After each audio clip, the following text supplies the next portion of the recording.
Everyone, हम पढ़ रहे हैं क्लास 9 चैप्टर फर्स्ट साइंस का matter in our surroundings. Okay, हमने ऑलरेडी बहुत सारे टॉपिक कवर कर लिए हैं। आज हमारा लास्ट टॉपिक है दैट इज़ इवेपोरेशन। देख लेते हैं एक बार। इवेपोरेशन हम सबको पता है कि लिक्विड से वेपर की कंडीशन में जब चेंज होते हैं दैट इज़ कॉल्ड इवेपोरेशन। एक प्रॉपर एक्यूरेट तरीके से पढ़ते हैं।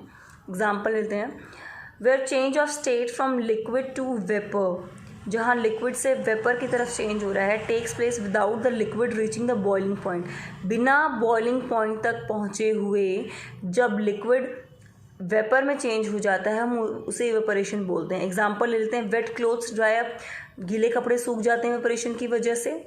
और वाटर व्हेन लेफ्ट अनकवर्ड, जब पानी को बिना ढके हम छोड़ देते हैं तो स्लोली वो वेपर में चेंज हो जाता है, उसको हम इवेपोरेशन के प्रोसेस से ही वो चेंज होता है। क्लियर है? नेक्स्ट देखते हैं, particles of matter are always moving and are never at rest. जो पार्टिकल्स होते हैं मैटर के वो कभी हमेशा मूव करते रहते हैं, कभी रेस्ट नहीं करते। At a given temperature in any gas, liquid और solid, there are particles with different amount of kinetic energy.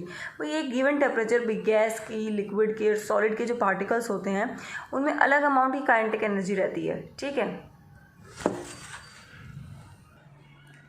In the case of liquids, a small fraction of particle at the surface having higher kinetic energy is able to break away the forces of attraction of other particles and gets converted into vapor. भाई liquid के case में एक small fraction of particles जो है surface पर होता है। Surface पर अगर पानी है, स्मॉल फ्रैक्शन ऑफ पार्टिकल्स है लिक्विड के, तो उसमें ज़्यादा काइनेटिक एनर्जी रहती है। फिर धीरे धीरे ब्रेक करने लग जाते हैं फोर्स ऑफ अट्रैक्शन को दूसरे पार्टिकल के साथ मिलके एंड गेट्स कन्वर्टेड, और वो कन्वर्ट हो जाते हैं वेपर में। मतलब सरफेस पर जो पार्टिकल्स रहते हैं उनमें ज़्यादा काइनेटिक एनर्जी होती है और वो धीरे धीरे दूसरे पार्टिकल्स की भी जो फोर्स ऑफ अट्रैक्शन है वो तोड़ते जाते हैं और धीरे धीरे वो वेपर में कन्वर्ट हो जाते हैं। ठीक है। This phenomenon of change of liquid, इस फिनोमिनन को जो चेंज करता है लिक्विड को वेपर की तरफ किसी टेम्परेचर पर जो बॉइलिंग पॉइंट से कम है वो टेम्परेचर, उसको बोलते हैं इवेपोरेशन। बहुत ही ज़्यादा इंपॉर्टेंट है। क्लियर? अब बात करेंगे फैक्टर अफेक्टिंग इवेपोरेशन। इवेपोरेशन में कौन कौन से फैक्टर्स हैं जो अफेक्ट करते हैं। एक एक्टिविटी हमें दी हुई है 1.14। इसमें कुछ नहीं, मैं आपको समझा देती हूँ कि पानी लिया एक चाइना डिश में और विंडो के पास रख दिया, और फिर एक टेस्ट ट्यूब में पानी लिया, वो रख दिया साइड में, और फिर एक चाइना डिश में पानी लिया और वो ढक के रख दिया, तो क्या होगा? तो देखो, water kept in china dish, जो पानी चाइना डिश में रखा हुआ है नियर विंडो के पास रखा हुआ है वो आधे घंटे में इवेपोरेट हो जाएगा। While water kept in test tube took about 1 hour to get evaporated. Test tube में जो है उसको 1 घंटा लग जाएगा इवेपोरेट होने में। और water kept in china dish took more than 1 hour to get evaporated. जो चाइना डिश में रखा हुआ है ढक के, वो उसको टाइम लग जाएगा। ठीक है।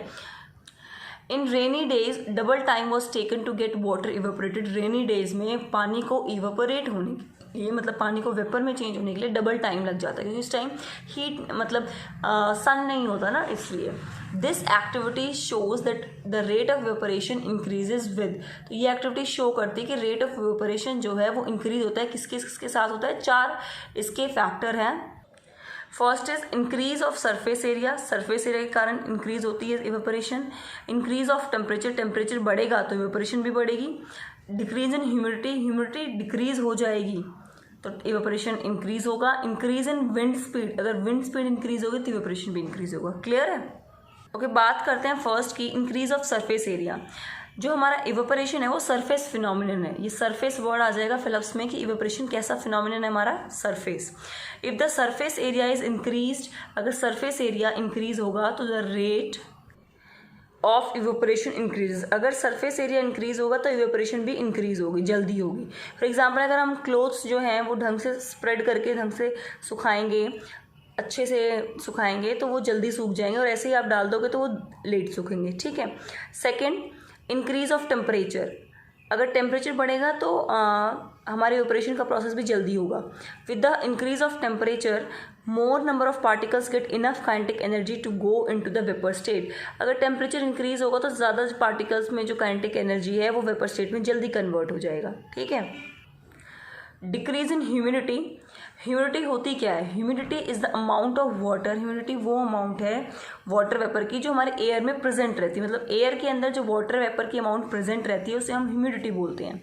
The air around us can not hold more than a definite amount of water vapour eight a given temperature. जो एयर हमारे चारों तरफ रहती है वो एक डेफिनेट अमाउंट तक ही वाटर वेपर अपने साथ रख सकती है, ज़्यादा नहीं रख सकती है, ठीक है, एक गिवन टेम्परेचर पर। If the amount of water in air is already high, अगर वाटर के एयर के अंदर वाटर वेपर की अमाउंट बहुत हाई है तो रेट ऑफ इवेपोरेशन डिक्रीज हो जाएगा, कम हो जाएगा। क्लियर है। 4 देख लेते हैं। इंक्रीज इन विंड स्पीड, अगर विंड स्पीड इंक्रीज होगी तो हमारा इवेपोरेशन भी इंक्रीज ही होगा। It is a common observation that clothes dry faster on a windy day. ये बहुत कॉमन ऑब्जर्वेशन है जो हम सबको पता है कि भाई अगर हवा चल रही होगी तो क्लोथ्स जल्दी सूखेंगे हमारे, ठीक है। With the increase in wind speed, जैसे से विंड स्पीड इंक्रीज होगी the particles of water vapour move away with the wind, और जो पार्टिकल्स है वाटर वेपर के वो विंड के साथ ही चले जाएंगे, डिक्रीज कर देंगे the amount of water vapour in the surrounding. आसपास में हमारे डिक्रीज करते हैं वाटर वेपर की अमाउंट, तो जिससे हमारे कपड़े जल्दी सूख जाते हैं। क्लियर, ठीक है। नेक्स्ट वीडियो में हम पढ़ेंगे how does evaporation cause cooling, कैसे इवेपोरेशन से कूलिंग होती है, ठीक है। Thank you.